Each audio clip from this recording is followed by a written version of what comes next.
Jeg hedder Dorte Ravnsbæk, og jeg er professor i materialekemi ved Kemisk Institut på Aarhus Universitet, og jeg forsker i genopladelige batterier.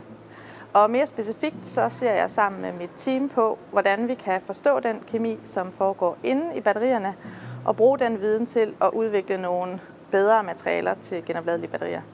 Og når jeg siger bedre, så kan det både være sådan i forhold til levetid og kapacitet, bæredygtighed, pris, så det er rigtig mange forskellige parametre, vi kigger på.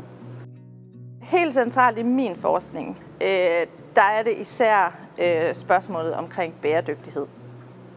Fordi de batterier, vi har i dag, altså lithium-ion-batteriet, er i høj grad baseret på nogle materialer, nogle grundstoffer, som vi ikke har rigeligt af på jorden. Altså det er kritiske ressourcer. Så vi kigger meget på at udvikle næste generation af batterier, som er baseret på rigelige materialer. Altså det kan fx være natriumbatterier i stedet for lithiumbatterier. Det er også materialer, som er fri for kobolt og nikkel for eksempel. Og også i høj grad fokusere på, hvad er det for nogle ressourcer, vi har tilgængelige i Europa. For vi ser jo også ind i en fremtid, hvor der måske kan være større sådan geopolitisk usikkerhed omkring, hvad er det for nogle ressourcer, vi kan sikre os fra andre steder i verden.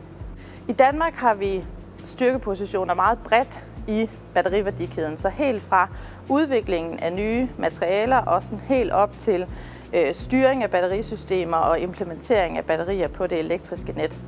Og hvis jeg sådan tager mine materialebriller på, så vil jeg sige, at vi er meget stærke inden for netop udviklingen af bæredygtige materialer, og vi er også rigtig stærke inden for udviklingen af nye grønne alternativer til lagring på stor skala. Så det er for eksempel flow-batterier, som her er et rigtig godt alternativ til netop stationær lagring. I styregruppen for batterier i DASIS, der arbejder vi jo bredt for at styrke den danske batterisektor.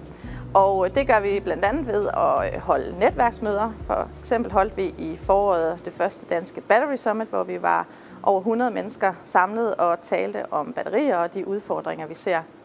Og for nyligt, der inviterede DASIS og rederierne også til netværksdag, fordi at rederierne har jo et stort ønske om at i højere grad elektrificere deres færger og skibe. Og vi har også for nylig i DASIS udgivet et policy brief, hvor vi blandt andet kommer med nogle anbefalinger til, hvordan kan vi styrke Danmarks batterisektor og styrke den position, Danmark har i det europæiske batterilandskab.